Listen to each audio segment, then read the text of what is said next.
The Defense of Children International, Palestine, launched a report recently, bound, blindfolded and convicted children held in military detention. They took the sworn affidavits of 311 children kept in g4s prisons between 2008 and 2012. They found that 95% of the children had their hands tied. 90% were blindfolded. 75% experienced physical torture. 63% were detained within Israel, which is in violation of the Geneva Conventions.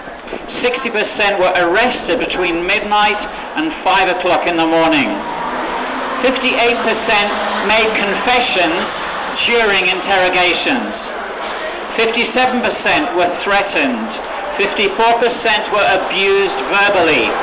33% of the children were strip searched. 32% were transferred on the floor of the vehicle. 29% signed documents in Hebrew that they did not understand. And 12% were held in solitary confinement. The report found that there is a systematic pattern of ill treatment and in many cases torture of children held in military detention systems within the first 48 hours of their detention.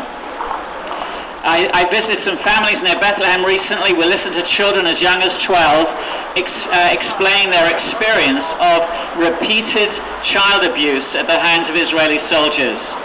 Sammy is aged 12. He sat nervously between his parents and he described being taken from his bed, blindfolded, cuffed and beaten in front of his parents. Surrounded by soldiers, he was forced to sit outside in the cold wearing his pajamas. Taken to a military base in the nearby settlement, he described being slapped and beaten. In breach of Israeli law, he was denied access to his parents, to a lawyer, and interrogated until he signed a statement, written in Hebrew, confessing to throwing stones. Sammy's mother told how the soldiers entered their home at 2 in the morning on 42 occasions in 50 nights. On one occasion, she found Israeli soldiers with dogs in her bedroom. Broken night after night, many of these children go to bed with their clothes on.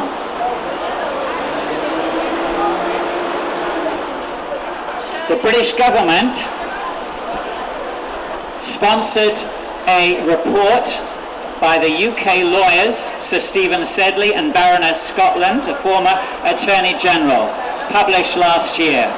The UK Foreign Office funded the report Children in Military Custody, considered the situation facing Palestinian children in g4s prisons. The report found that Israel is in breach of articles under the UN Convention on the Rights of Child and the 4th Geneva Convention. It made 40 recommendations, including that children should not be arrested at night, they should not be hooded and blindfolded, children should not have their hands tied, they should not be transferred on the floor of military vehicles, there should be a family member during interrogation, there should be access to a lawyer, children should not sign confessions in Hebrew, and there should be an end to the transfer of prisons out of the occupied territories into Israel and into prison, which is in violation of the 4th Geneva Convention. As long as g4s runs those prisons, it is complicit with breaches of the 4th Geneva Convention. Thank you.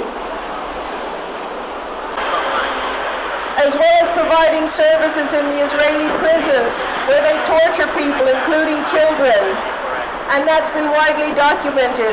They're also involved with asylum seekers and detention centers here. Their 3 guards were responsible for the death and the killing, unlawful killing of Jimmy Lubinga, whose inquest just finished, and the jury bravely brought a verdict of unlawful killing, which means that g4s must now be prosecuted for corporate manslaughter, as well as the 3 guards who were responsible for holding Jimmy Lubinga down for over 40 minutes until they killed him. He was calling out for help, and people turned away. And I think it's really important that none of us turn away, that we call g4s to account for their crimes and their brutality, G4s, the Home Office, and British Airways are working together. They're like a coalition of killers. G4s is also, the government in all its brutality has chosen G4s to run services, slum housing, deportation centers, and also even services for rape survivors. This is an outrage. This corporation must lose every single contract. They should not have another penny from this government or any other. And I just want to make a short plea to you all. We are just ordinary people begging you to just listen and read the information we have about ordinary people who have their children in captivity and being tortured.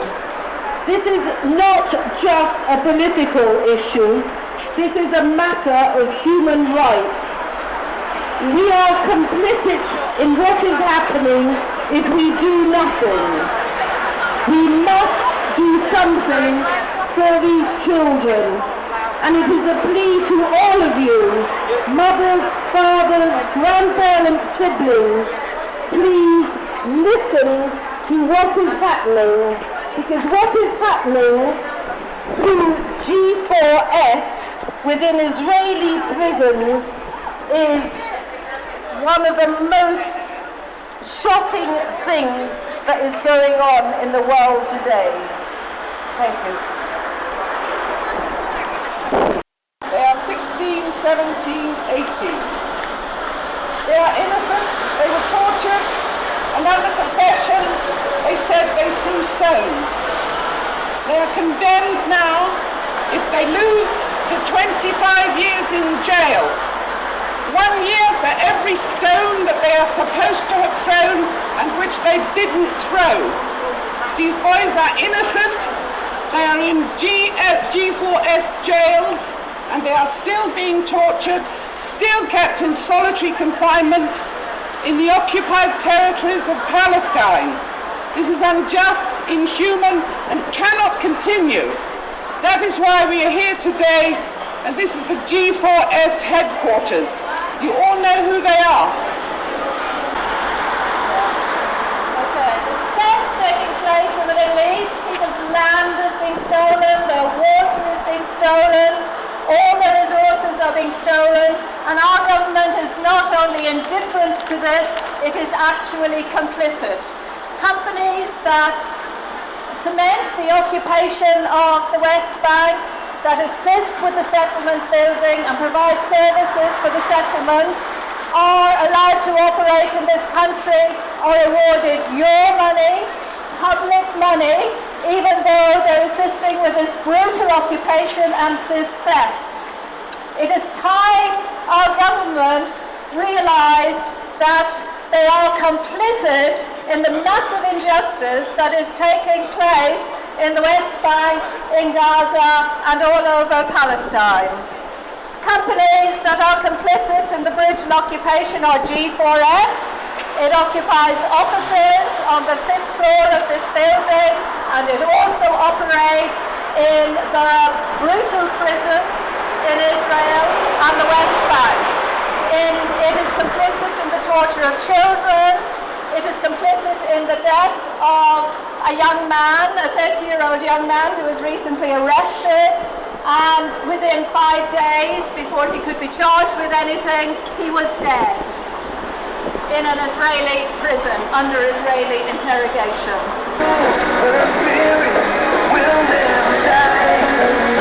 We will not go down in the night without a fight.